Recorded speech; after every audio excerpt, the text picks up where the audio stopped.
again. You have overcome. You let the Father's will shine in glory in the life you have lived. Now I stand in your name. Even when I'm weak, you make me strong. You make me whole. My life is yours. I give my all. You are my life, my one desire. You are my crown, incorruptible.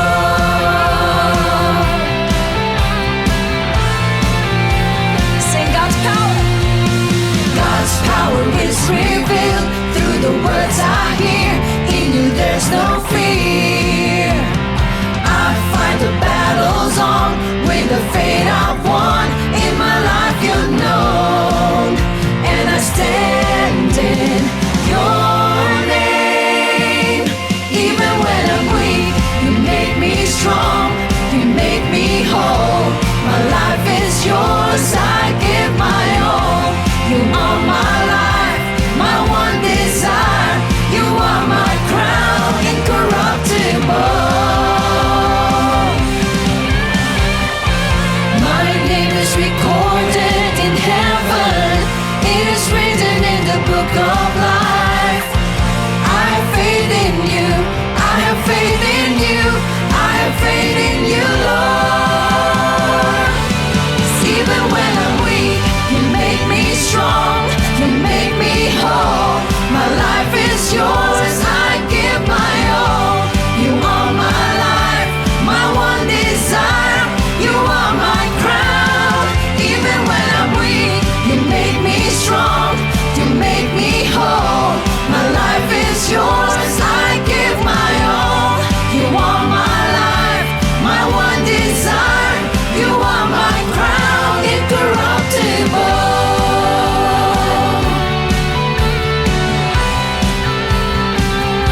Incorruptible. Yes, oh God. He makes me strong. He makes me whole. He is my one desire. Incorruptible.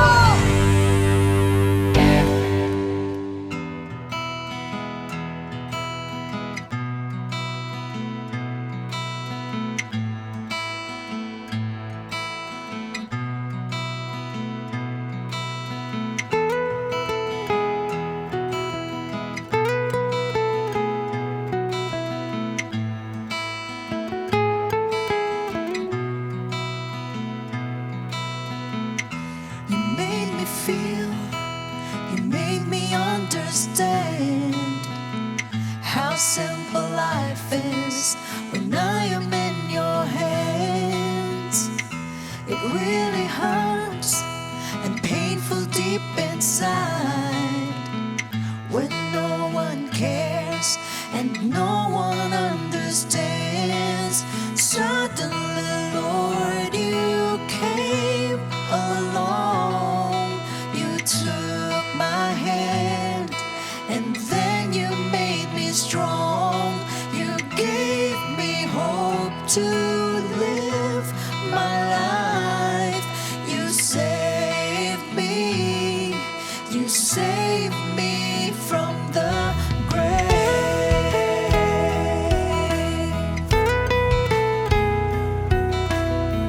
Save me from the grave.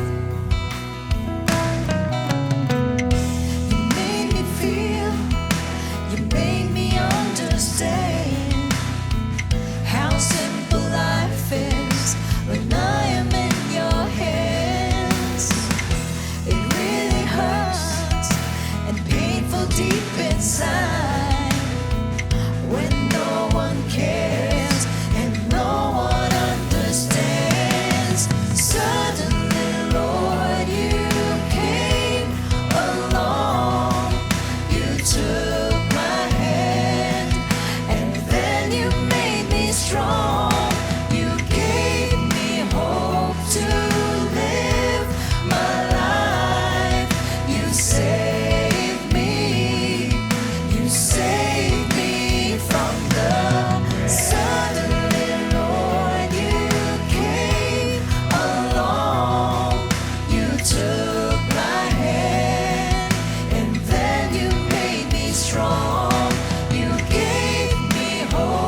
Sometimes we're up, sometimes we're down, but it won't matter as long as you're around. Life is a wheel that turns around. Sometimes we're up, sometimes we're down, but it won't matter as long as you are my life. Lord, you came. All my hope is you. Took my hand and then you made me strong. My life, Lord, to live. All my life is you. Save me. You save me from the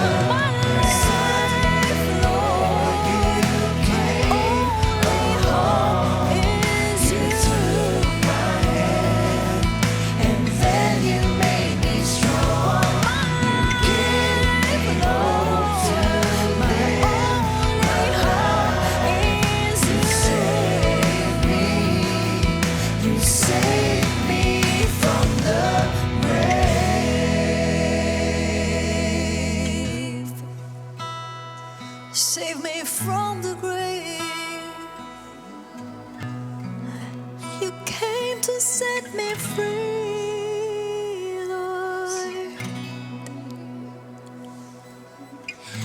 Isang mainam po na bagay, mga kapatid, na lagi po natin naaalala ang pagliligtas po ng Panginoon sa atin. Sa katunayan, hindi lamang po ang ating soul ang niligtas ng Panginoon, kundi hanggang ngayon ay nililigtas po tayo. Nililigtas po tayo sa ating mga physical, sa ating mga emotional problems, hanggang financial po. Hawak-hawak po niya yan. Dahil po, siya ang Diyos ng kaligtasan. Walang iba po, kundi ating Panginoong Jesus. Good morning everyone! To all to God be the glorious out there or listening and watching right now. Samahan niyo po kami umawit sa ating Panginoon. If you have to jump, you shout, you sing. Come on, samahan niyo po kami lahat.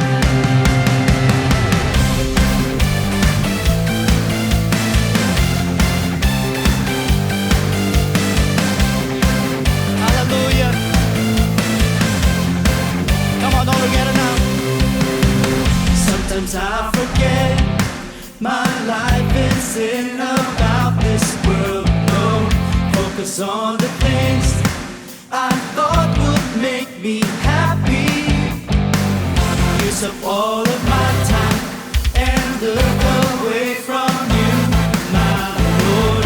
Now I realize this isn't what you want. You said trust in you with all of my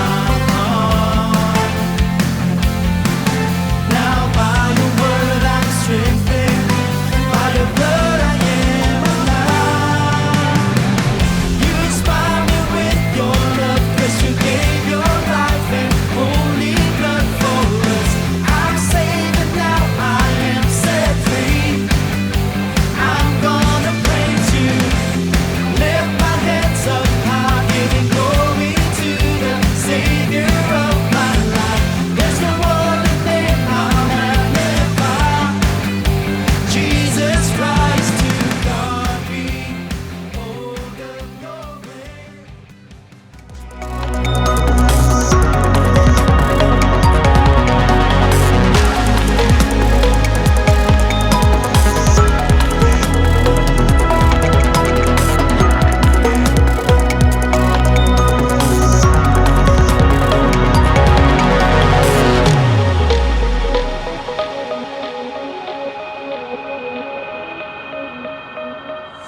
Ano man ang kinasadlangan natin, magpatuloy tayong maglingkod sa Kanya. Sapagkat bakit? Isang araw, titignan mo yung dinaanan mo at magpapatotoo ka sa tao kung paano ka tinulungan ng Diyos. I will lift my eyes to you.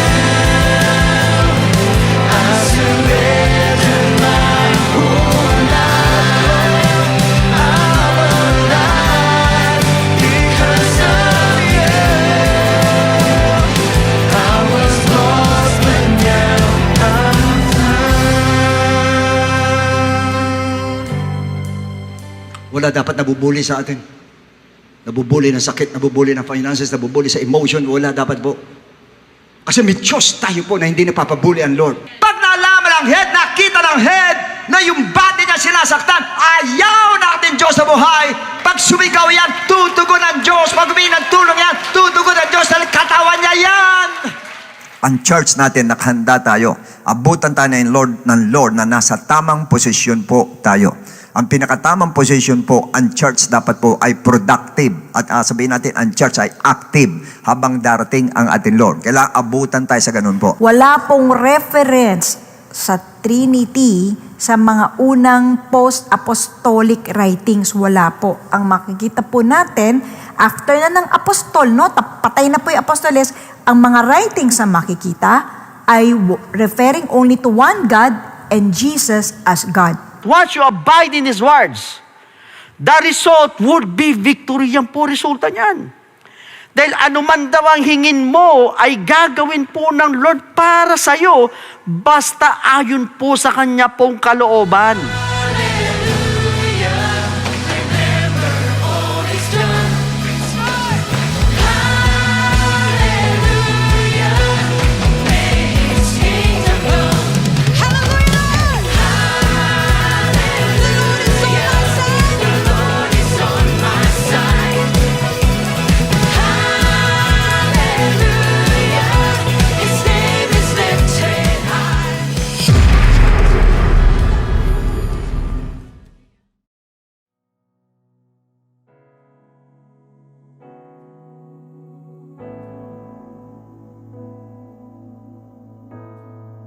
Purihin po ang ating Panginoon. Napakaganda po ng umaga ngayon.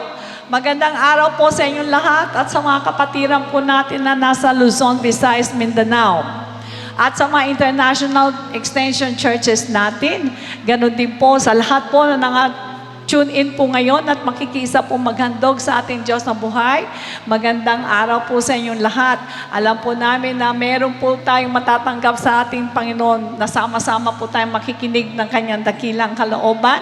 At sa ganon, sama-sama tayong magpupuri sa ating Diyos at sama-sama din natin matatanggap ang Holy Spirit presence ng ating Panginoon. Amen. Praise God. Welcome po sa Friends Again ng Jesus Christ. To God be the glory. Alright, bago po tayo magbasa ng banal na aklat, batiin mo muna yung nasa likod mo, sabi mo magandang umaga sa'yo. Ayan, para makita mo yung lagi-laging umuupo sa likod mo. Baka hindi mo pa kilala kung sino yan, tanong mo mamaya. Alright, tayo po ay magbasa muna ng ilang talata sa Biblia, sa Psalms 123 verse 2 to 4. Behold, as the eyes of servants look to the hand of their masters, as the eyes of a maid to the hand of her mistress, so our eyes look to the Lord our God until He has mercy on us. Have mercy on us, O Lord, have mercy on us, for we are exceedingly filled with contempt. Our soul is exceedingly filled with the scorn of those who are at ease, with the contempt of the proud. Alam po natin mga kapatid na hindi po tayo nabubuhay sa mundo ng walang problema. Nandiyan po ang gawa ng kaaway na kung saan gusto tayong i-provoke, gusto tayong mainis, gusto tayong pagalitin, higit sa lahat gusto tayong laging tatakutin. Pero ang sabi, mga umaasa at nagtitiwala sa Diyos, lagi yan nakatingin sa Panginoon. Lagi niyang hinihintay ang habag ng ating Diyos. Bakit po? Palatandaan po sa isang mga alipin o servants na kung saan daw ituro ng kanyang master ang kamay, nandoon yung alipin na yon. Kaya ang sabi ng Lord, ngayong araw na to, diyan kayo dapat sa kuneta. Sabi mo sa katabi mo, nagtagumpay ka. Amen? Bakit? Kasi nandyan ang habag ng Panginoon. Lagi-lagi natin nararamdaman yan. Kaya kung hindi po tayo maglilingkod sa Panginoon, open attack po tayo sa kaaway. Malayang-malaya siyang paiinisin ka, pagagalitin ka, patatakutin ka, hanggang mawalan ka ng pag-asa. Hanggang sa wala ka na sa pananampalataya. Yung po natin mga ulo, dakilang Ama, maraming salamat po. Sapagkat ang mga salita mo na ipinunla sa aming puso't kaisipan, intact sa amin, Lord, sapagkat wala na po kami pag-asa. Alam namin kung anong gawa ng kaaway sa amin. Nakatingin na lamang po kami sa inyong habag, Lord. Kaya, Ama, tulungan mo po kami na ipamuhay namin, Lord, ang pagsunod sa inyo. Na lagi kaming susunod kung saan mo kami gustong magtipon, nandun po kami. At alam namin, natutuwa ka na sama-sama kami magpupuri sa inyo. Hinihiling po namin, Lord, na iunat mo ang iyong mapagpalang kamay sa bawat isa sa amin. Punasan mo kami ng Santong Espiritu, Lord. Linisin mo po kami. Meron man kaming daladalang kabigatan o kasalanan. Alisin mo po ito sa aming puso't kaisipan. Hayaan mo ang kapayapaan mo ang siyang manaig sa amin. Ang pag-ibig mo ang siyang manaig sa amin. At sama-sama namin tinataas ang aming beloved bishop na gagamitin mo upang kaming lahat ay pakainin ng pagkain espiritual. Alam po namin na kayo ang siyang magsasalita sa kalagitnaan namin. Bigyan mo sa kanya, Panginoon, ang double portion ng anointing mo. At kaming lahat ay umaasa at nagtitiwala na panibagong lakas ang ibibigay mo po sa amin lahat. Hayaan mo, Lord, mag-manifest ang Holy Spirit mo sa bawat isa sa amin. Sa iyo po lahat ng kapurihan. In Jesus' name we pray. And everybody say, Amen!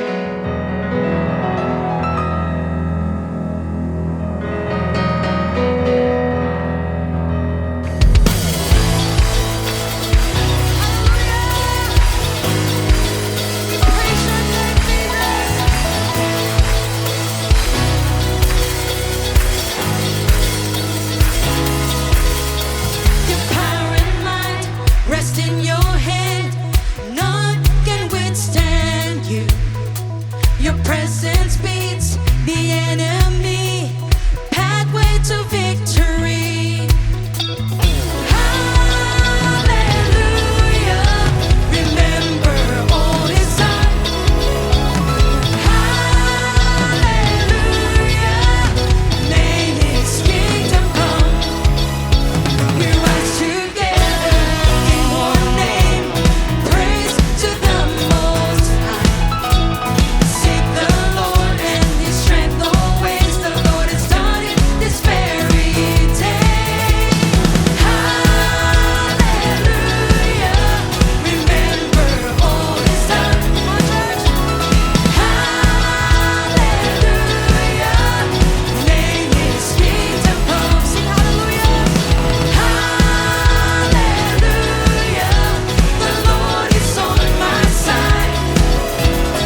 We trust in you, Lord. In your name, nothing is impossible, Lord. You will save, you will heal, and you will bless, Lord. For you hold our word in your hands, Jesus.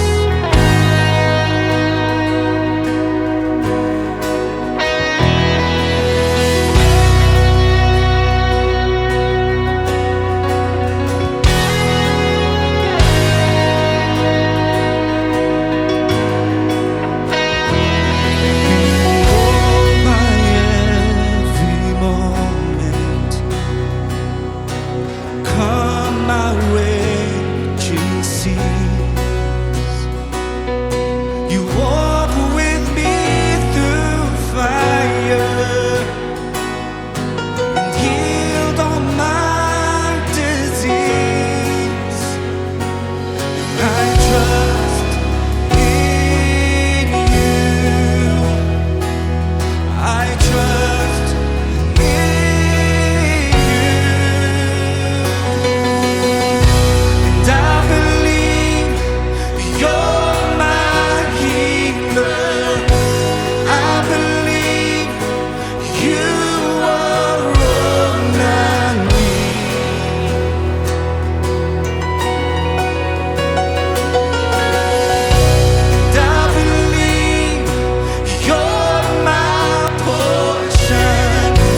Salamat po, Diyos.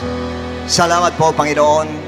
Sapagkat sa oras pong ito, inaangkin namin ang lahat, Panginoon. Kami lahat na nandito, inaangkin namin ang aming kagalingan, Panginoon, sa lahat na aming karamdaman, Lord.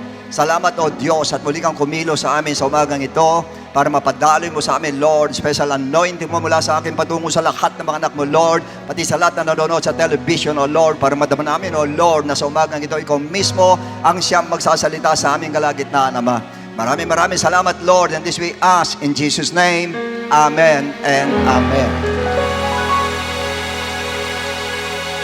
Now, in the book of 1 Corinthians chapter 6:1, dare any of you, having a matter against another, go to law before the unrighteous and not before the saints? Do you not know that the saints will judge the world? And if the world will judge by you, are you unworthy to judge the smallest matters? Do you not know that we shall judge angels? How much more things that pertain to this life? And if then you have judgment concerning things pertaining to this life, do you appoint those who are least esteemed by the church to judge? And I say this to your shame. Is it so that there is not a wise man among you, not even one, who will be able to judge between his brethren?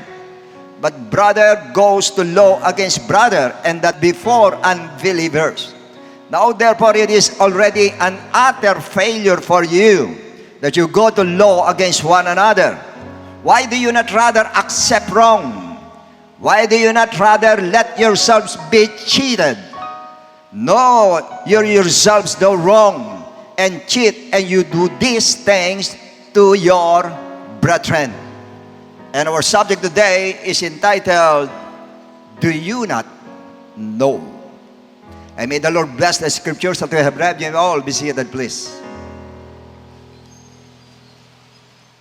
Now, brothers and sisters, we all know that the devil is the number one destroyer of believers' relationships and even non-believers. As a matter of fact, there are countless unresolved conflicts between brethren in the church. Yung hindi nalulutas na problema that result to silent treatment o walang kibuan, iba naman avoidance o iniiwasan na lang, iba naman po ay parinigan sa social media, iba backbiting, iba bitterness, and worse is separation. Naghihiwalay po yung magkasama o yung magkaibigan o sino man sila. Why? Yan ang tanong ngayon. Because there are 6 things that Christians do not know. 6 na bagay po na hindi alam ng Kristiyano. In fact, sa chapter na yan, merong 6 na do you not know na ginamit po si St. Paul. Now, what are they? First, in 1 Corinthians 6:1, dare any of you, having a matter against another, go to law before the unrighteous and not before the saints. So Paul said, dare any of you. Pag sinabing dare, it is a very strong statement came out from Paul because conflict arose between brethren in Corinthian church. And one of them brought the case or the matter to the court na ayaw ni St. Paul. That's why Paul said, you go to law before the unrighteous and not before the saints. Bakit dinala nyo wrong sa mga sa husgado na hindi sila mga mananampalataya? Ba't hindi kayo na lang? For information, nung araw po ay meron silang tinatawag na civil court sa kanila na may judge po doon sa pinaka-heart ng marketplace, kung tawagin po ay Bema. Actually, may Bema judgment, kung di ako nagkamali sa Bible po. At wicked po ang judge doon. Talaga hindi parehas po. Kaya nagalit si Paul at sinabing mga saints kayo. Meaning mga set apart. Pag sinabing saints, tayo po'y binukod ng ating Lord.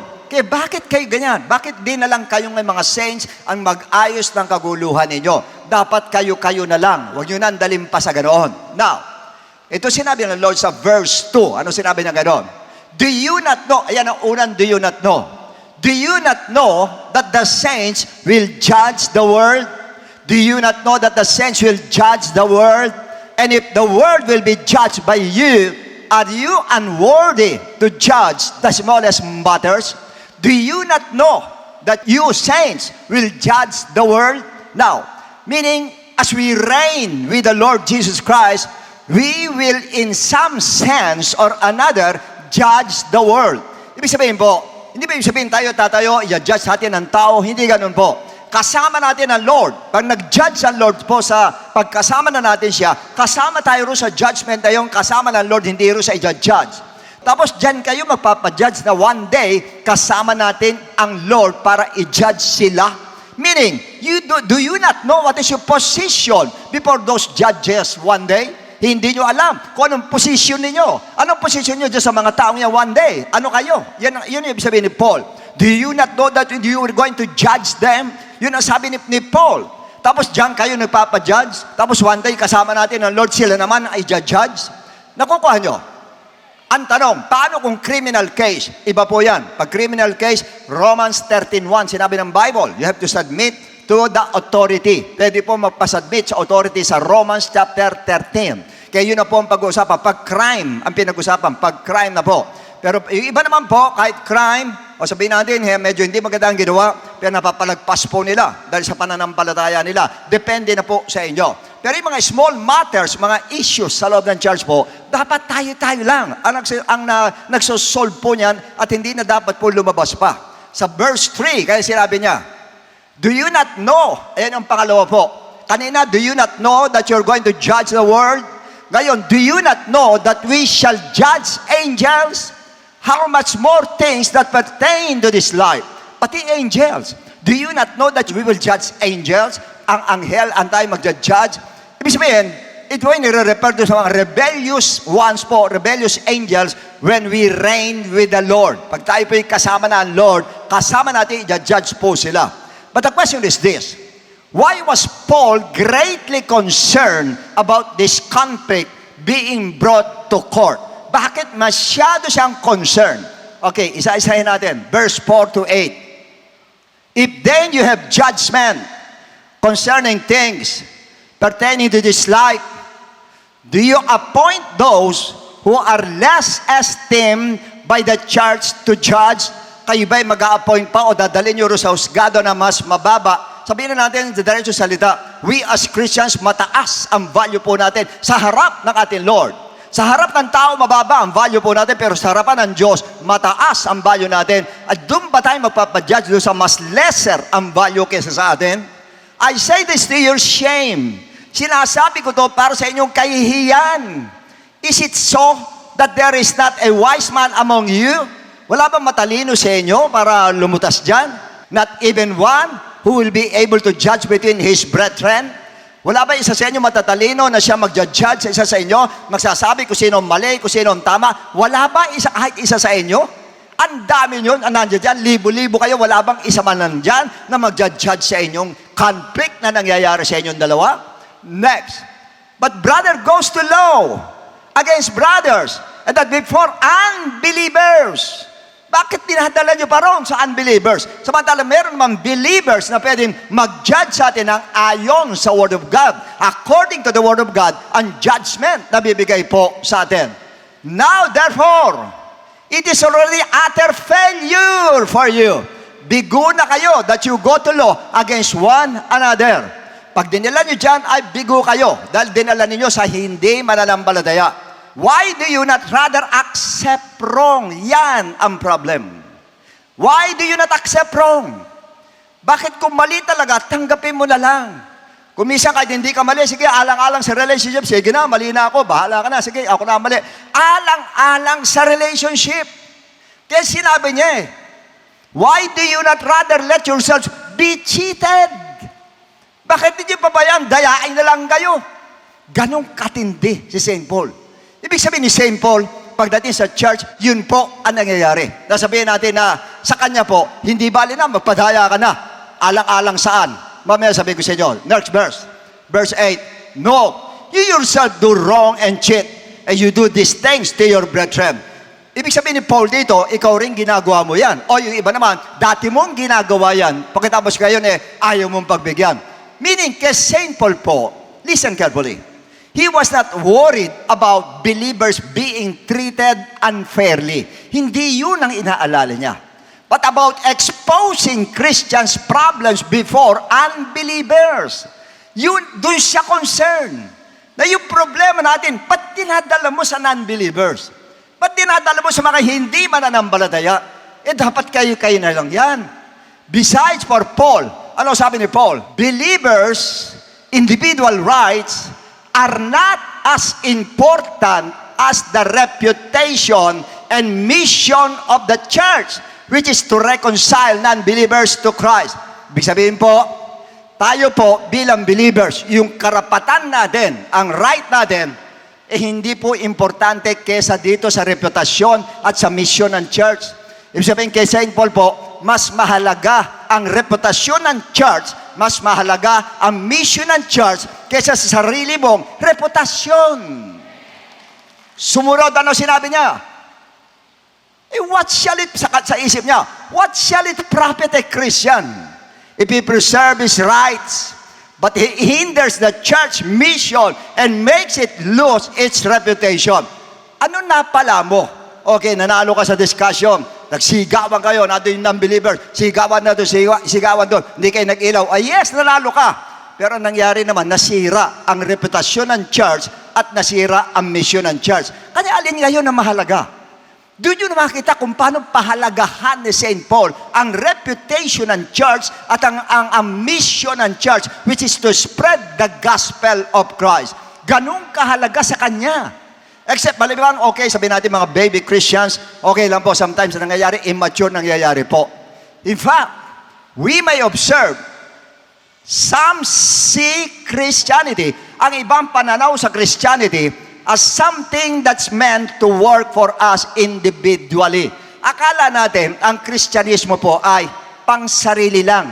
Wala akong pakialam sa iba, wala akong pakialam sa church. Baka ito, sarili ko, ako, tama ako, ito ang aking right, ito ang gagawin ko. Yun na nasa isip na iba, na hindi nila alam, next, something that's meant to uphold the reputation and mission of the Church of God. Yan ang dapat iniintindi natin, ang reputation at ang mission ng church. Doon tayo dapat nakapokus, hindi rin sa sarili nating reputation.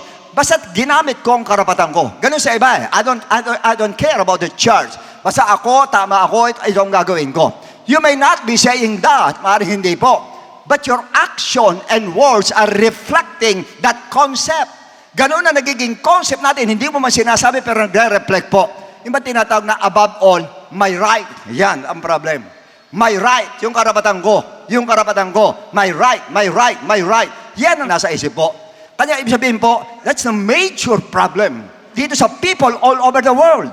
Yung my right na yan, my right na yan. For example, sa United States, LGBT, pati dito sa atin, anong sigaw nila? My right, my right. Hindi pwedeng ganyan. Dapat yan yung CR ng mga homo doon sa babae. Ang CR ng lesbian doon sa mga babae o doon sa mga lalaki.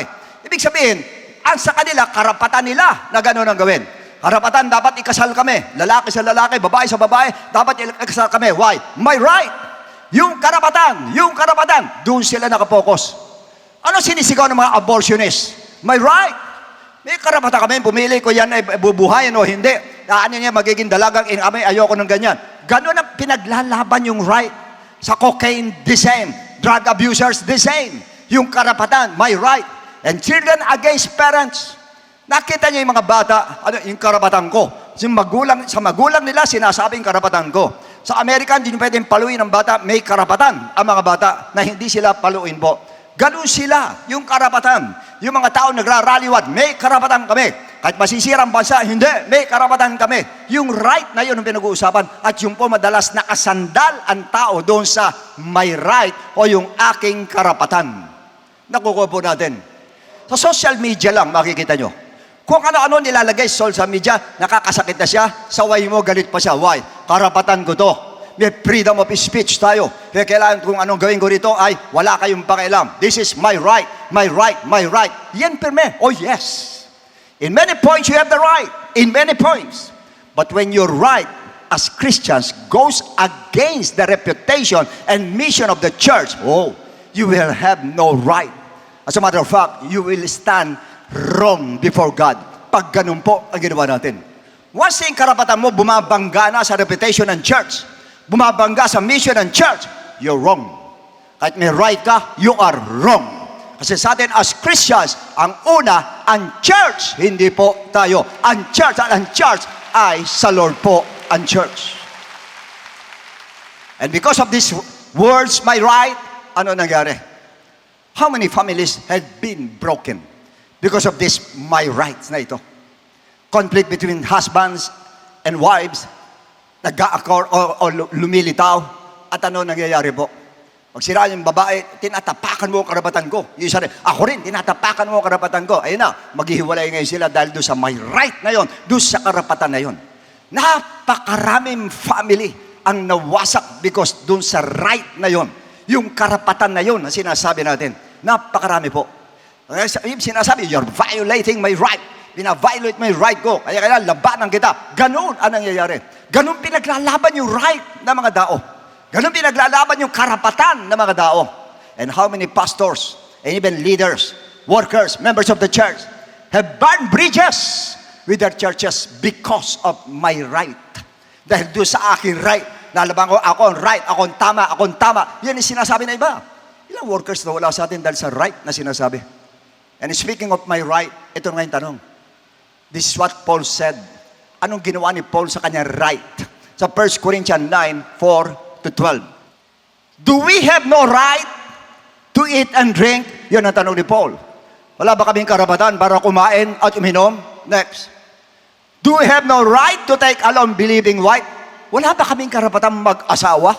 As do also the other apostles, the brothers of the Lord and Cephas? Next. Or is it only Barnabas and I who have no right to refrain from working? Kami ba walang karapatan tumigil sa paggawa? Sila lang ang pwede? Next. Whoever goes to war at his own expense, who plants a vineyard and does not eat of its fruit, or who tends a flock and does not drink of the milk of the flock. Paalala lang, hindi giving ang topic natin. Yung right ang pinag-uusapan dito. Next. Do I say these things as a mere man? Or does not the law say the same also? Ganon din yung sinasabi ng law. Ano sinasabi ng law? For it is written in the law of Moses, you shall not muzzle an ox while it treads out the grain. And is it oxen God is concerned about? Huwag daw bubusalan yung gumigiit. Ito ba'y binabanggit daw tungkol sa oxen o sa kanila? Or does he say it altogether for our sake? Sinabi ba yan para doon sa oxen o para sa amin? Yun ang sabi niya. For our sakes.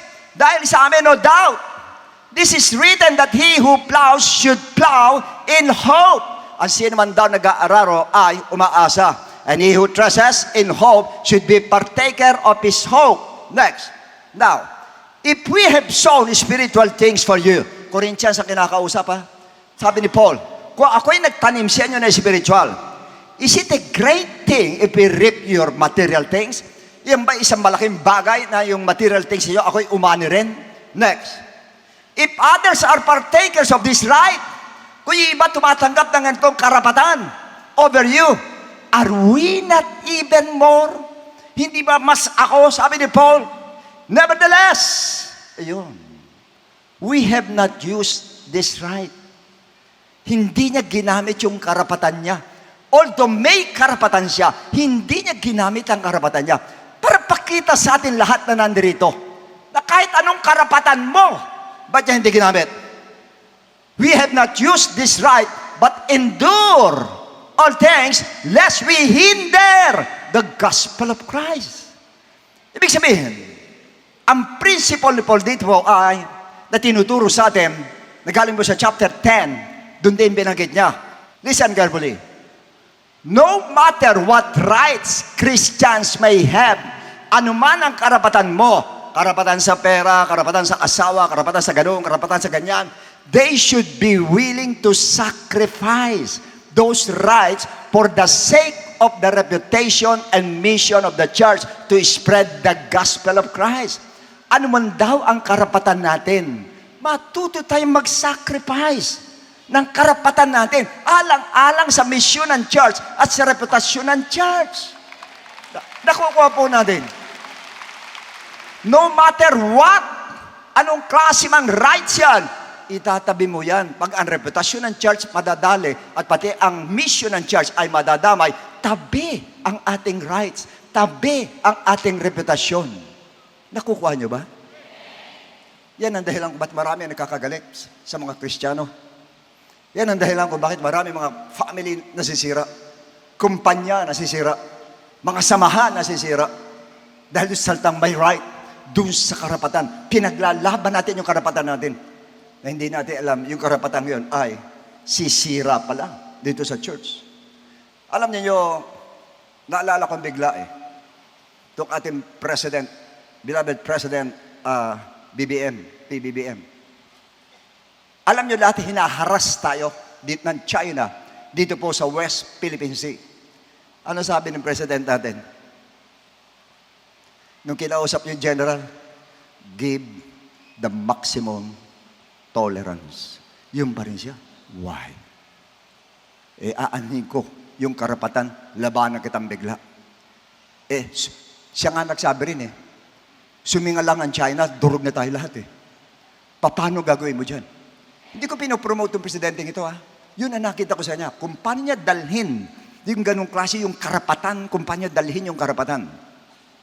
Kasi imagine yung ganong gagawin sa ito, presidente ka, ganon ang gagawin sa ito. Sigurado yung may right, kailangan yung right natin. Tayo mga Pilipino. Ibig sabihin, hindi niya kinuha yung right dahil may sinaalang-alang siya. Yung mamamayan ang sinaalang-alang niya. Kung tutuusin, dapat isaalang-alang mo ang bansa. Yung bansa sa isaalang-alang mo, tinabi niya yung bansa. Ang sinaalang-alang niya, yung mga tao sa bansa ang kanyang inalala. Nakita niyo yung logic niya? Kanya siya nagpatapak ng karapatan alang-alang sa buhay ng mga Pilipino. Pero ang sabi naman niya, pag isang buhay dyan na nawala, gera na ang susuungin natin. Napakaganda. Para sa akin, napakagandang idea po. Pag ganun. Hindi basta sugod tayo na sugod tayo sa karapatan natin, sugod tayo, karapatan natin, sugod tayo. Ang dami sa atin wasak. Ang dami sa atin, dapat ikaw umasenso ka na Dahil sa karapatan, ayokong masigawan ako, hindi pwedeng ganun. Tao rin ako ba? Boss ka, tama nga, pero hindi dapat. Ayan, yung karapatan ko, may karapatan ako sumagot sa'yo, may karapatan ako gano'n. Ayun, hindi na-promote. Pirmi siya nandun lang, dahil doon sa karapatan na tinatawag. Oh yes, hindi ko sinasabi magpabuli kayo.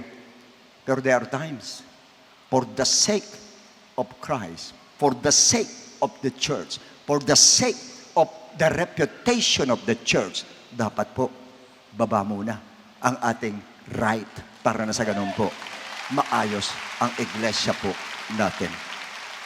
Tatandaan ninyo, Christians, kayo lahat nandarito, pati kayo nanonood sa television, kahit saan kayo pumunta, dala ninyo ang Jesus Christ. To God be the glory, church. Dala po natin lahat. Tanong, bakit ganun si St. Paul? Yan ang tanong. Dahil alam niya, si Jesus Christ, ganun din. Ba't ko sinabi? Kung tutusin, may right ang Lord para huwag siya ipanganak doon sa sabsaban. Napakarumi doon. Pwede siya sa mamahaling ospital panganak. Pero hindi niya ginamit yun. As God, imagine, hindi niya ginamit. Sa sabsaban siya pinanganak. Ninais niya doon at sinantabi niya, tinabi niya ang kanyang right na pwedeng ipanganak siya doon sa ospital.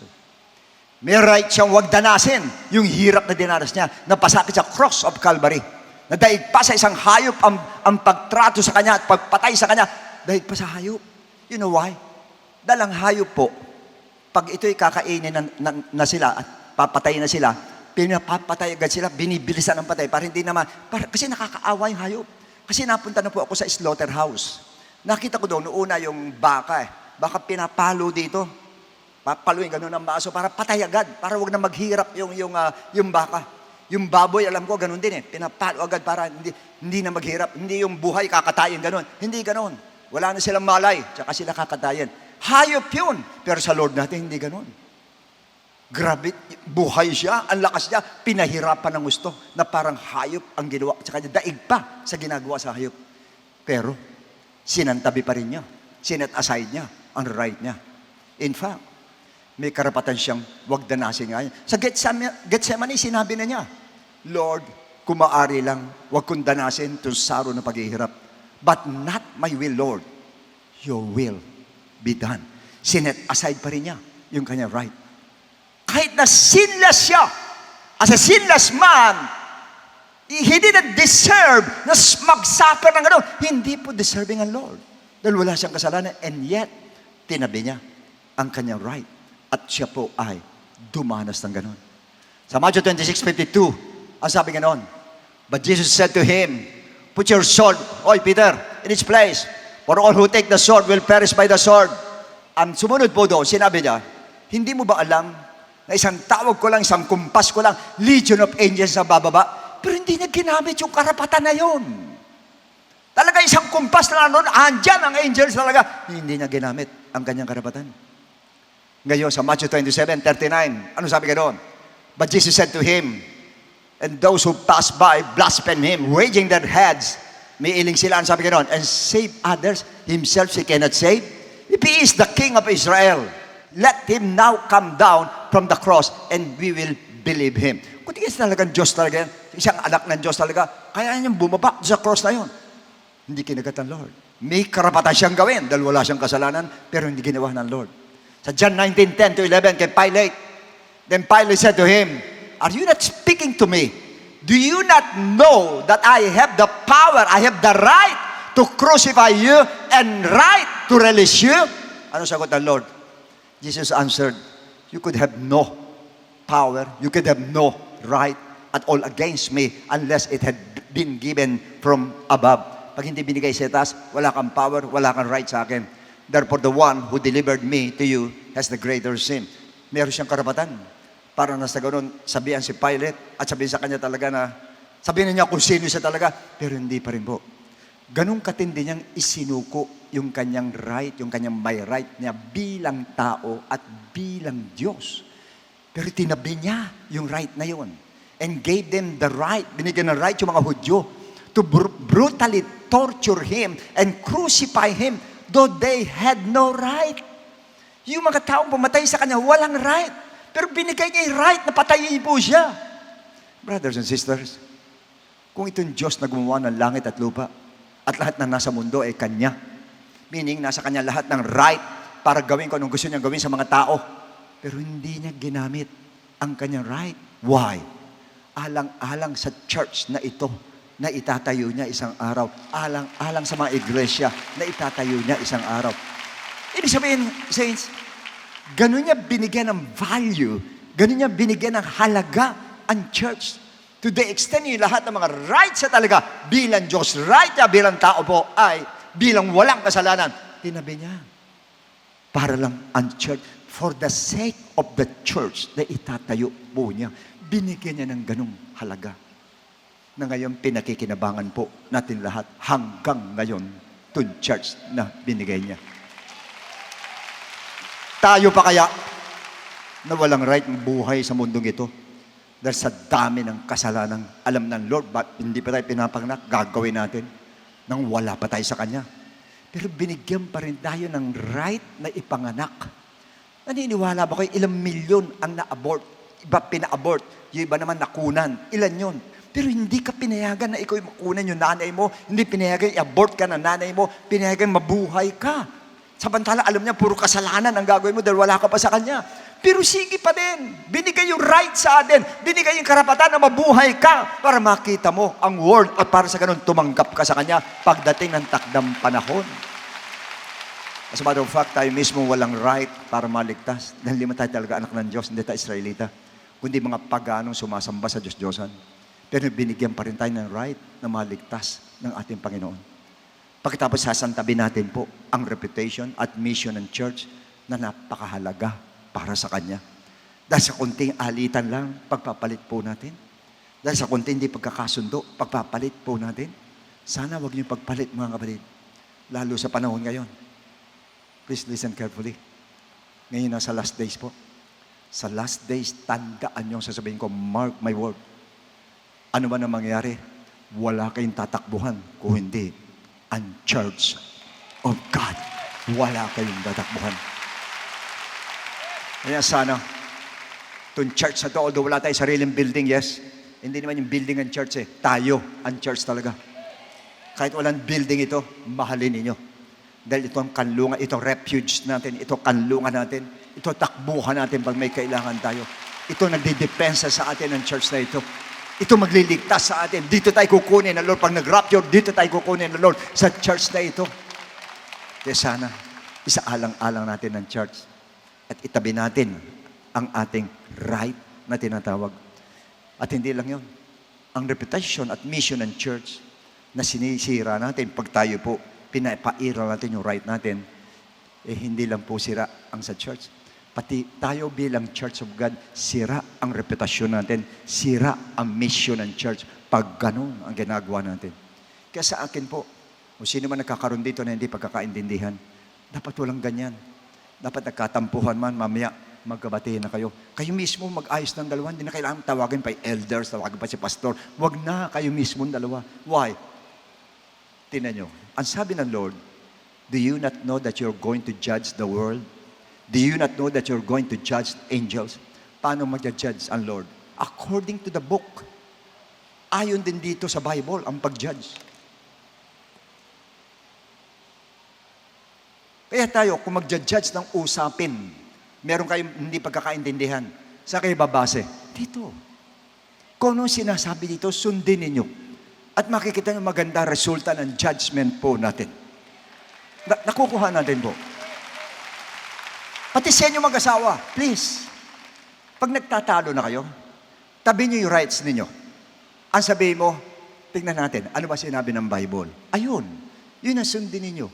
At makikita nyo na nandoon at magiging maganda ang pagsasama. Kunyari sa asawa, yung babae masyado matapang. O sabihin, darling, ano ba sabi ng Bible?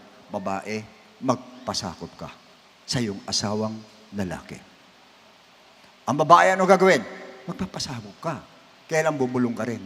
Sinabi rin ng Bible, lalaki, mahalin mo ang iyong asawa. At then nagkasundo kayong dalawa. Bible ang tinayuan ninyo. Naunuan po natin. Andiyan pa ba kayo? Ngayon, medyo nadaya ka. Sabihin na natin, nasuba ka. Nasuba ka ng 5,000, nasuba ka ng 7,000, nasuba ka ng 2,000. Ano sabi ni Paul? Kung ganyan din lang, magpadaya na lang kayo. Wala, nung araw naman, ang dadaya ka rin, wala ka pa sa Lord. Sige na, bigyan mo na sa Kanya. Pag-pray mo na lang siya, sana pagpalain siya at mabayaran ka. Paano pa kung mga 1 milyon, 2 milyon na, 900,000, paano kung ganyan kalaki na? Iba kaya rin nila. Iba po kaya nila. Pinapaparaya nila. Sige, bahala ng Diyos. Sige, hulug-hulugan mo na lang ako. Sige, bahala ng Diyos. May ganun po. Kung kaya ng pananampalataya mo. Pero paano kung yung tao sinasadya niyang ganun gawin talaga? Papasok ngayon tayo dyan. Sino magja-judge sa kanya? Yun na ang magja-judge sa kanya. Mas mabigat mag-judge ang Lord kesa sa tao. Kanya pero niyo tatandaan, in any conflict, hindi ka maintindihan, okay lang, magpagkasundo ka. Why? May judge sa taas. Siya nakakakita, siya nakakaalam kung ano ang dapat natin gawin. Kanya ko yung gano'n lang gagawin natin, set aside natin ang mga rights natin, ang ganda ng relationship sa buong iglesia po. Napakaganda ng relationship. Brothers and sisters, hindi time ngayon para masira ang relationship. Sa tindi na nangyayari at mangyayari ngayon sa world, dapat lahat tayo nandito magaganda relationship sa isa't isa. Para yung unity nasa atin, ma-unite po tayo. And unity is power. Unity is power. Yung power of unity na yon, ang sasagupa natin ngayon dito sa mga nangyayari ngayon sa last days. Yung unity na yan ay sasagupa po natin. Of course, hindi pwede magkaroon ng unity pag pinairal nyo ang rights po natin. Pag sinabi unity, obedience and submission. Pag sinabing obedience and submission, submit your right. Pati ang right natin, isasubmit natin para magkaisa-isa po tayong lahat. Now, dalawa pa lang yung sinabi ko, do you not know? May 4 pa. Sa 1 linggo ko na, tatalakayin po yun. Tatlong series ito, gagawin po natin. Para malaman nyo, para yung do you not know, you will know. Yung lahat ng do you not know, you will know. Para pag nalaman natin. At tulad yan, do you not know that we will judge the angels and the world? So, alam na natin, tayo mag-judge sa world. Ba't natin dadalhin yan? Tayo na lang, tayo maglutasan dito. Kasi alam mo na, Alam mo na ikaw, kasama ng Lord, magja-judge sa world. Eh, ba't mo dadalhin sa world? Hindi mo nadadalhin sa world. Dahil alam mo, isang araw, kasama ka, i-judge yan. Kaya tayo na lang. Tayo na lang mag-usap-usap dito. Aregluhin na lang natin. Mag-Starbucks lang tayo. Pag-usapan natin. Tapos na. Ang kwento. Ako natuwa ako na minsan eh. Nagkaroon ng conflict. Nag-business sila, nagkaroon ng conflict. Talagang nagkasigawan pa kung di ako nagkamali. Mamaya, nag-usap kami. Pagkatapos nun, ilang araw lang eh. Tumawag sa akin. Sabi, Bishop, okay na kami. Ang ginawa ko, nagpakumbaba na lang ako. Inamin ko yung mali ko. Ang ganda ka ako pagka ganyan. Ang ganda pagka ganon. Amin agad ang mali, tapos sundo agad. Ang ganda. Natutuwa ako pagka ganon. Sabihin, may natututunan kayo dito sa pulpit pagka ganon po. At yan din ang, actually, yan ang ina-expect ng Lord sa atin lahat na nandarito. Pag dumarating na ang conflict, paano mo ina-apply ngayon yung pinag-aaralan natin dito? Yan ang tanong ngayon. Sabi ko nga sa inyo, pag umira ng may right, tapos na. Puro conflict na yan. Pero pag pinairal mo, kami magja-judge sa world. Kami magja-judge sa angel. Hindi kami dapat magaganito. Halika, brother, halika, sister, halika, mag-uusap tayo maigi. Ayun, mag-uusap kayo ngayon, mag-aayos kayo ngayon. Kayong dalawang judge ang mag-aayos ngayon. Andyan pa ba kayo? Okay, purihin ang Diyos. Sana po naunawaan natin ang sinasabi sa atin ng ating Lord. Pero ulitin ko ulit pagka crime ang case na po, crime na po, may batas naman po tayo para dyan. Bahala na po ang Lord sa ganyan. Pero kung kaya ng dibdib mo, na kahit sabi mo, crime ang ginawa, kasi meron ganyan pong Christians. Meron po. Ni-rape yung anak niya. Nakulong, pero pinatawad pa rin niya. At pinaano pa niya, kung maaari, babaan na lang sentensya ng taong nakulong. Ini-rape na yung anak niya. Christian po yun. Meron nga isa, Christian din eh. Ang daming roommate sa kanyang anak. Hindi nagdemanda eh. Pinasa Diyos na lang niya. Anak mo, rape na marami. Eh baka kung sa atin yung kung kukuha ka ng lahat ng mga rappers, saan pa tayo malakas, tawagan natin siguro, halika na pakulong natin, pakulong. Ganun tayo. Siya hindi. Hindi niya ginamit yung right niya. Hindi niya ginamit. Pinagpasa Diyos na lang niya. At alam ko na kung ano nangyari doon sa mga nang-rape na yun. Sigurado yun. Hindi niyo ba alam, pag pinasa sa Diyos ninyo, mas matindi ang nangyayari doon sa taong gumawa ng hindi maganda. Mas matindi. Ngayon, pag ikaw ang judge sa Kanya, hindi niya siya i-judge ng Lord. Inunahan mo na ang Diyos eh. Nakukuha ba niya? Huwag niyo uunahan ang Diyos. Pag aaminin niyo mali, sige na, walang problema, sige. Ikaw na umamin, o sige, ako na mali, sige, no problem. Pagkabati lang tayo, gusto ko, ayos tayong dalawa. Okay na yun. Sa inyo, okay yun. Sa taas, hindi okay yun. Tatandaan niyo, pirme. Kasi yan iniisip natin eh. Ang bira, basta ganun na lang. Dito, basta ganun na lang yun. Pero sa taas, hindi basta ganun na lang yun. Bawat maliit na mali mo, bawat maliit na kasalanan mo, pananagutan mo sa atin, Lord. Pananagutan po natin. Kaya ang Lord ang nakakaalam. Bawat maliit na, kahit sabi mo maliit ang pang-aagrabyado mo, nang bubuli ka, ganun ginagawa mo, nagpabuli naman siya, hindi siya kumibo, hindi ginapit yung karapatan niya, huwag kang mag-alala. Yung nasa taas, ang nakakakita, siya ang bahala sa'yo. Asawa ka, binubuli ka, asawa ka, kung yung ginagawa sa'yo, hindi maganda, namamaltrato ka, hindi maganda gawa sa'yo. Sige lang, mag-pray ka lang. Bahala yung judge doon. Sabi mo na sa kanya kung ano mali niya. Ayaw tanggapin, pabayaan mo siya. Pabayaan mo yung judge sa taas ang kumilos sa kanya. Alam niyo, pag ang Kristiyano, ako ganun sinasabi ko eh. Dahil tumanggap na mali, isa lang sinasabi ko, sana kahabagan ka ng Diyos. Mabigat yun. Sana kahabagan ka ng Diyos. Ba't ko sinabi yun? Alam ko na kung naabuti niya eh. Kanya habag ang hinihingi ko sa Diyos para wag na mapahamak yung taong yun na ayaw umamin ng kanyang mali. Kaya yung sinasabing kahabag ka ng Diyos, tuwan-tuwa ka, o habag, hindi habag yun. Kahabag ka dahil hampas ng Diyos ang bahala. Kasi hindi naniniwala sa Kanya, ako naniniwala. May consequences po bawat ginagawa po natin. Pati yung pang-agrabyado natin sa kapwa natin, aanihin mo yan. Hindi pwedeng hindi. Aanihin mo. Kanya yung mga naagrabyado, umiiyak sila, wala silang magawa. Dahil siguro wala silang, hindi siya magsalita, hindi marunong mga tuwiran, wala magawa, tatahimik na lang yon. Pero hindi mo alam. Yun nasa taas, nakikita, naririnig niya. Kanya yun ang magbibigay ng judgment ngayon sa'yo na hindi mo alam. As a matter of fact, itong word na ito is already under judgment. Baka hindi nyo alam yung mga signs na yan, pestilences, yan signs na yan, yung mga lindol na yan, kasama yan. Para sa akin, judgment yan. Nakita yun ang nangyayari sa tao. Kaya lang, since nandito tayo sa world, nadadamay tayo, kaya lang, may favor naman tayo sa ating Lord. Dahil anak tayo ng Diyos. Kaya nandun ang pabor sa atin ng ating Diyos na buhay. Okay, purihin ng Diyos mga kapatid. Sana po sa tinalakay natin ito, sana paglabas natin dito, tapakan mo na muna yung right mo. Ang isipin mo muna, yung relationship, ang isipin mo, para magkasundo-sundo tayong lahat na nandarito. Ano sasaalang-alang mo? Anong pride? Sa alang-alang ninyo, ang reputation ng church at ang mission ng church. Sige Brad, alang-alang sa mission ng church, alang-alang sa church. Sige, ako na magpapakumbaba. Ganon dapat po.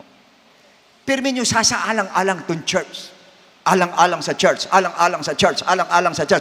Pag sinabing church, ang sabi ng Lord, I will build my church. Sa Kanya ito. Kaya pag sinabing alang-alang sa church, alang-alang sa Diyos. Alang-alang kay Christ na may-ari ng church. In the first place, pasensya na kayo, bigla may pinaisip ang Lord Ang judge, siya humusga. Ano ginagamit ang judge? Katawan o ulo?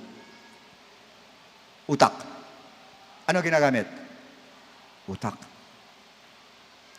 Tayo, ano tayo sa church? Body of Christ. Sino ang head? Ephesians 5, sino ang head? Si Lord ang head. Bakit ka nag-judge? Samantalang ang Lord ang head. Pabayaan mo yung head ang mag-judge sa Kanya. Tayo, body tayo, lahat ng karapatan mag-judge. Ang head ang mag-judge sa Kanya. Alam nyo, kanya kasi sinasabi ko sa inyo kanina pa pag may usapin kayo, Bible, why? Yung head, ang may author niyan, yung head ng church. Jesus Christ is the Word. Jesus Christ is the Word. Kaya siya yan, yung Word of God yan. Kaya pag pinanjudge mo yan, parang si Christ ang mag-judge sa Kanya. At doon sa mga usapin po ninyo, hindi yung utak nyo, ang utak ni Christ na nandyan sa Bible po, ang mag-judge po sa atin. Okay, so sana po sa maikling preaching na ito, sana po magmula sa araw na ito, ma-improve ang relationship po natin sa kapwa natin. At kung meron kayong conflict sa iba, please, isettle ninyo. Isettle nyo. Through the word of the living God. Purihin ng Diyos, sa next week, talakayin natin yung 4 na do you not know. Tayo tayong lahat at umawit po tayo.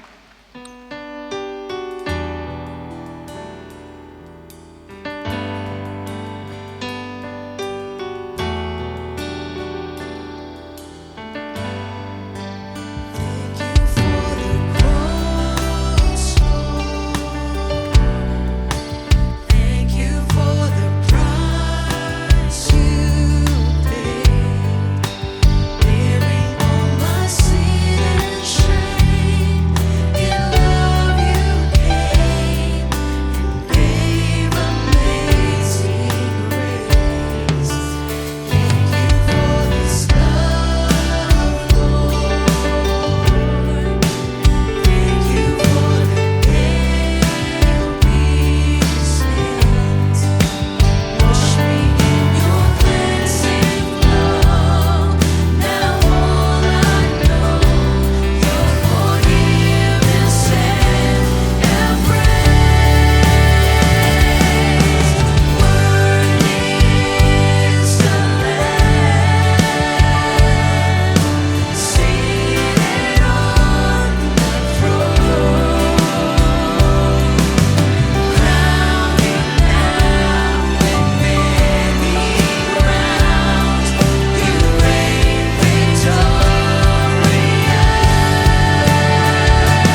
Praise God. Maraming salamat po sa ating Panginoon for that very, very enlightening message. Amen po ba mga kapatid? Regarding po sa ating pong right as a Christian, dahil marami po na pong mga believers po na ang nasa mind po kasi madalas, di ba, basta ginamit ko yung karapatan ko, wala na akong pakialam sa church, no? Kaya ito po yung nagre-resulta po ng hindi po pagkakaunawaan. So ngayon po, we are reminded na mas mahalaga pa rin po ang reputasyon at ang mission po ng church. Yan po, lagi po natin tatandaan mga kapatid, which is to reconcile yung po mga non-believers po sa ating po Panginoon. At ngayon po, tinuruan po tayo ng Lord that no matter what rights we have, ano man yan, ang karapatan natin, dapat willing po tayong isakripisyo ito for the sake of the reputation at mission po ng ating pong iglesia, which is to spread the gospel of Jesus Christ. Kaya kailangan po natin na matutong isuko po yung ating pong mga rights upang magawa po natin yung ating pong parte, mapulfill po natin yung mission po na paglagana po ng totoo pong gospel of salvation. Amen po ba? In fact, sa mga bisita po na nandirito, ganyan sa mga first-time viewers po, you're all blessed dahil ang Lord po mismo ay nagsakripisyo po ng kanya pong karapatan bilang Diyos. Imagine, ating Panginoon bilang Diyos, sinacrifice niya po yung right niya upang tayo po maligtas na hindi po nakakaalam sa lahat po ng ating po mga bisita. And this is the reason why we are taking this opportunity. So please listen to me sa lahat ng mga first-time guests. Kinukuha po namin itong opportunity na ito para ma-share po sa inyo na dapat po, kung ano po yung dapat po na maganap po sa inyo po mga buhay tungo po sa pagbabago. At para kayo din po ay magkaroon po ng malalim po na relasyon po sa ating Panginoon na napakalaga po. And that is to accept Jesus Christ as your personal Savior and believe in His gospel for you to be saved. So please listen to me sa lahat po ng mga first time na guest po or bisita po na nandirito, gayon din po sa mga first time viewers po natin. Pag sinabi po nating salvation, ang sabi po sa Ephesians chapter 2 verse 8, for by grace you have been saved through faith, and that not of yourselves, it is the gift of God. Malinaw na sinabi ng Bible that we are saved by grace through faith. Kaya lang po ang tanong, saan po tayo mananampalataya at maniniwala? Yan po ang question. That is found in 1 Corinthians chapter 15 verses 1 to 4. It is about the gospel of Jesus Christ. Ano po ba itong gospel ng ating Panginoon? It is about the death of Christ, the burial of Jesus Christ, and the resurrection of Jesus Christ na kailangan po natin paniwalaan at sampalatayanan. Again, it is the death, burial, and resurrection of Jesus Christ na kailangan maniwala po tayo, sampalatayanan po natin. Kaya lang po ang tanong, is believing enough? Pag tayo po ba'y naniwala, sumampalataya, tapos na, wala na po tayong gagawin. Ang sabi po sa 1 Peter chapter 4 verse 17 sa bandang baba ng talata, what will be the end of those who do not obey the gospel of God? Ano daw ang katatapusan? Ano daw ang dulo doon sa hindi sumunod sa gospel ng ating Panginoon? So sa madalit sabi, the gospel of Christ must be obeyed. Pag tayo nanampalataya, tayo po'y naniwala, kailangan lakipan po natin ang pagsunod. Hindi po tayo matatapos sa believing, but rather we need to obey the gospel of Jesus Christ. Kaya alam po ang tanong, how will you obey? It is found in the book of Acts chapter 2 verse 38. Unang-una, we're going to repent. Hihingi po tayo ng tawad sa ating Panginoon. We're going to ask for forgiveness. We're going to confess our sins. At naniniwala po ako, kahit pakiramdam mo, ang dami mong kapalpakan, ang dami mong mali, ang dami mong nagawang pagkukula sa ating Panginoon, or ikaw na yung pinakamariming tao sa balat ng lupa, believe me, for as long as nandun po yung genuine repentance, dahil yan po yung tinitignan ng ating Panginoon, yung ating mong mga puso, yung taos-puso na pagsisisi. Believe me, the Lord is willing and able to forgive your sins. Diyan din po papasok yung pong death to sin. So yan po yung unang step, we need to repent.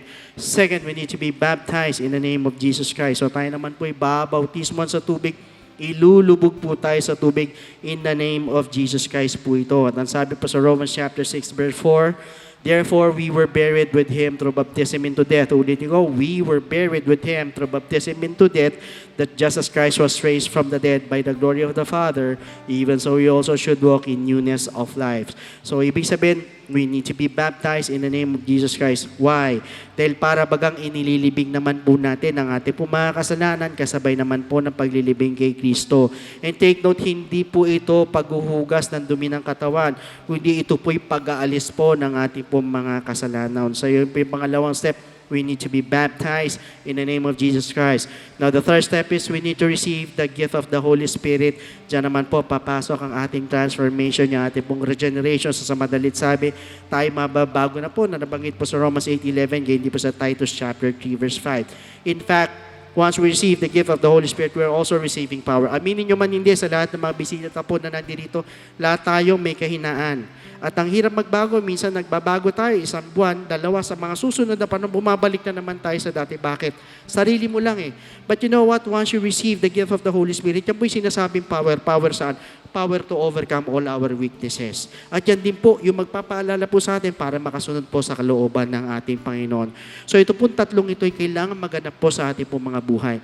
First, we need to repent. Second, we need to be baptized in the name of Jesus Christ. And third, we need to receive the gift of the Holy Spirit. And that is what we call the good news. And that is the gospel of Jesus Christ. So at this moment, sa lahat po ng mga bisita na nandito, pwede po ba nataas natin ang ating dalawang kamay? Ganyan din po yung lahat po ng mga first-time viewers, pakataas po yung dalawang kamay. Yuko natin ang ating mga ulo.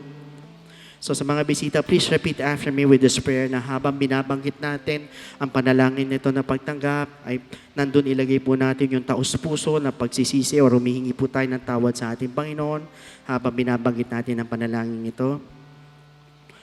Panginoong Yesus, lumalapit po ako sa iyo bilang isang makasalanan.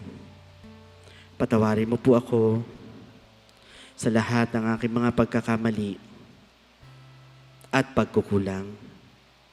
Sa oras na ito, tinatanggap po kita bilang sariling tagapagligtas at tinatanggap po kita bilang Diyos ng aking buhay. Naniniwala po ako na ikaw ay namatay, ikaw ay nilibing, at sa ikatlong araw ay nabuhay na magmuli. Tulungan mo po ako makapagsimula ng bagong buhay at idagdag mo po ako sa iyong kaharian. Maraming salamat po sa pangalan ni Jesus. Amen. So praise the Lord. Yan po yung first step. Para sa pangalawang step po, andyan po yung mga telephone numbers po natin. Sa baba po na screens po ninyo. Pwede po yung tumawag dyan para makapagpa-schedule po rin ng water baptism or otherwise. Pwede kayo mag-message po sa ating pong FB page para mabigyan namin kayo ng further instructions. So meanwhile, here's our beloved Pastor Norma for the additional message and benediction. So once again, God bless every one of you and to God be all the glory.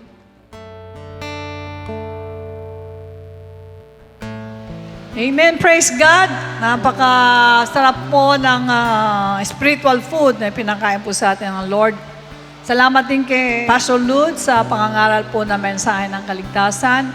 We hope and pray na yung pong lumapit sa harapan ay tumanggap sa salita ng Diyos at mabautismuhan. Alright, tayo po inadako sa ating pong offertory sa Hebrews chapter 13, verse 16. But do not forget to do good and to share, for with such sacrifices, God is well pleased. Purihin po ang ating Diyos. Alam din naman natin na sa kapanahunan ngayon, ang katatapos lang ng pandemya, marami po ang mga kapatiran na talagang nalugmok sa kanila pong financial. Kaya nandyan, maraming humihingi ng tulong sa atin. Kaya wag daw po tayong magsasawang tumulong. But at the same time, wag din natin kaliligtaan ang tumulong sa church. Sapagkat alam natin na ito ay gawain ng Diyos, gawain ng ating Panginoong Hesus na ipinasa po sa atin pang sa ganon ay makapagpatuloy po ang ministry ng Lord sa ating po mga buhay. Kaya magsipagbigay po tayo sa ating Panginoon ng masasaya at hindi napipilitan lamang, kundi bagkos nandun ang ating pag-ibig at pangunawa na kailangan po ng church ang ating po mga tulong. Meanwhile, for complete details of our online giving, please refer to the ways and means to give dyan po sa ating ABP. Maraming salamat din po sa mga kapatiran, walang sawang sumusuporta sa ating mga gawain. Alright, inviting all new generation to join the Grand Coffee Talk and be recharged spiritually. And see you on June 22, Saturday, 10 a.m. at Gilgal Church Center. Calling all those with interest in dancing and acting, graphic design, videography, arts and crafts, live sound basics, photography, and advanced Canva. Alright, lahat po yan ay tinatawagan. Okay pa? And also, the STARTS workshop by the CAT Pro team is having a batch 2 which will begin on June 29, Saturday. The registration is now open. Register for 350 pesos at the information area or scan the QR code. This is for the benefit of Project G-Code. Alright, tumayo po tayong lahat. Sabi mo sa katabi mong, I'm blessed. Alam ba ninyo, kapag tayo po ay merong kaalaman, ay hindi po tayo na makikipagtalo sa ating mga kapatid na nagkukulang at nagkakamali sa atin. Sapagkat ngayon, nangusap ang ating Lord, do you not know, na maging si Apostles Pablo ay hindi ginamit ang karapatan niya. Kahit minsan may karapatan tayo, alang-alang sa misyon, alang-alang sa reputasyon ng church, yung pong ating minsan parang grrrr, pero hihinto ka, di ba? Kasi nahiya ka kay Lord. Ang karapatan ng Lord, importante. Ang reputasyon at ang mission ng church na makita nila ang pag-iilaw mo. Kaya kahit nagalit ka, parang hindi ka galit. Sabi mo, Lord, tulungan mo ako maging mabait. Alam mo naman, matapang ako eh. Lalo na may mga lahing matatapang. Alright, iyuko po natin ang ating mga ulo. Let us pray. O dakilang Ama, maraming salamat po. Lagi ka sa amin nangungusap. Lagi ka sa amin nagbibigay ng Bible characters na kung saan nakikita namin ang aming sarili at napapahiya po kami. Dahil kung minsan, Lord, konting bagay lang ginagamit namin ang aming karapatan. Ngunit ngayon, nangusap ka sa amin, Lord, meron kang karapatan na ipagtanggol ang sarili mo. Ngunit hindi mo ginawa. Dahil may layunin ka na makarating sa cross of Calvary. Maging si Apostle Paul, may karapatan siya na makakuha siya ng material things, sa mga tinuturuan niya ng mga spiritual things, pero hindi niya ginawa. Bakit po? Alang-alang po sa reputasyon ng church, alang-alang sa misyon ng church. Kaya kung meron man sa amin dito, na konting bagay lang, malaking bagay, Lord, ay talagang nawawala ang pagiging Kristiyano, manguna at mangusap ka. Laging tulungan mo kami na ang magagawa namin ay para sa karangalan mo, para sa reputasyon mo. Ayaw namin na may masasabi sa gawain ito. Kaya bigyan mo ng lakas ang bawat isa sa mga anak mo. Sino man ang nanghihina, padala mo, Panginoon, ang kalakasang espiritual. Sino man ang mga may sakit, ipadala mo ang kagalingan. Sino man ang may problema sa financial, ipadala mo ang pananalapi. Sapagkat wala pong imposible sa inyo. Lahat ng bagay kung paniniwalaan namin ay kaya mong gawin para sa amin. Kaya ngayon, Lord God, tulungan mo na ang karapatan na to, Panginoon, sa amin na sumunod sa iyong dakilang kalooban ay huwag mong alisin sa katauhan namin lahat. Maraming salamat po, Panginoon. Salamat po sa pagpapalang pinagkaloob mo po sa amin. Pagpalain mo po ang aming beloved Bishop sa patuloy na pangangaral namin. Pagpalain mo po ang layunin ng iglesia nito na bago ka dumating, Panginoon, ay may pangaral namin ng buong katotohanan tungkol po sa kaligtasan. Tulungan mo po rin ang aming mga leaders, especially ang aming beloved President, Lord. Bigyan mo siya ng ibayong katalinuhan upang mailigtas ang sambayan ng Pilipinas tungkol po sa mga dumarating na mga problema na nakikita namin sa iba't ibang lugar, sa iba't ibang bansa ay nangyayari. Lukuban mo ng Espiritu Santo ang bansa namin at yung mga kapatiran namin na nandoon sa iba't ibang lugar, ibigay mo ang proteksyon sa kanila. Ingatan mo po ang bawat isa sa pagwili. At Lord God, sa iyo po lahat ang kapurihan. In Jesus' name we pray. And everybody say, Amen. Amen. Praise God. The Lord bless and keep you. Make His face shine upon you and be gracious to you. Lift up His countenance upon you and give you peace. God bless you and to God be the glory.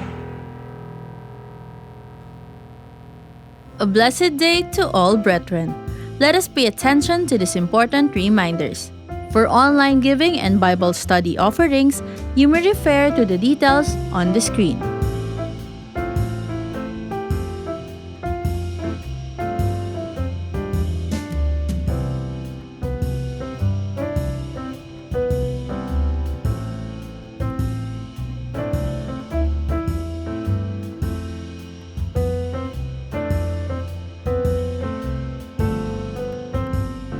Kung nais niyo pong magpa-schedule ng baptism or one-on-one counseling, you can call us via the contact numbers flash on the screen o mag-send ng message sa ating Facebook page. Support our church and our mission. We are delighted to share these church updates. Experience God's presence and be edified by His Word at our on-site worship service. Join us at Cuneta Astrodome next Sunday at 9 a.m. Spread the news and bring your loved ones and friends. To God be the glorians! Don't miss the exclusive topic of our Servants Force devotion entitled The Gospel of Salvation, which is also a part of the OGEP 101. Happening every Tuesday, 7:30 p.m. via an exclusive YouTube link. Inviting all new generation to join the Grand Coffee Talk and be recharged spiritually. See you on June 22, Saturday, 10 a.m. at Gilgal Church Center. Registration fee is 100 pesos per head. Check New Generation's social media pages to be part of this gathering. Calling all businessmen and professionals.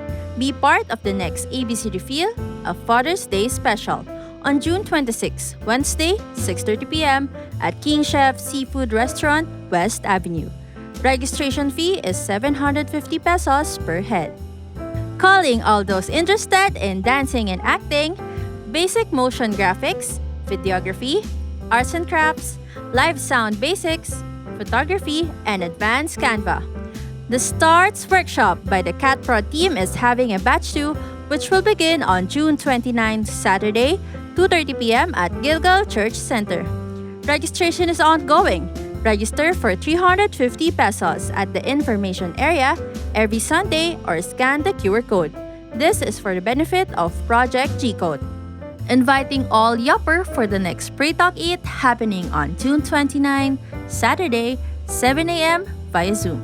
Check Yopper's social media pages for ways to connect. To all students who are done with 1FC Books 1 and 2, the next online workshop to become a certified Book 2 1FCer is on June 29, Saturday, 1 p.m. via Zoom. Registration fee is 200 pesos per head. Scan the QR code to register or sign up via the 1FC portal at 1fc.jctgbtg.com. Good news! This is your chance to join the Servants Force, calling all those with God-given gift and skills. We are looking for passionate individuals who will be part of worship team, Cat Prod, and Service Operations Ministries. Meanwhile, for worship team, we need vocals and band such as electric or acoustic guitarist, bassist, keyboardist, and drummer. For Cat Prod, we need new addition to the C-Cube, video team, multimedia and graphic services team, audio and tech support. The service operations is also in need of Bethesda, Gideon, and comrades. Those who want to join must have completed 1FC Books 1 and 2 as a basic requirement. Scan the QR code or fill out the ministry form found on our website or at the information area every Sunday. The Servants Force Department will get in touch with you after successfully submitting the form. Sign up now. IDO for Music is now available on Spotify, Apple Music, Deezer, Amazon Music, and other digital platforms. Use IDO for Songs on Facebook, Instagram, and TikTok. Our church merchandise are up for grabs. Our very own calling card and sticker are available for purchase. We encourage you to visit our church kiosk located at the entrance to purchase. To order, you can also contact us via our Facebook page or the numbers flashed on the screen.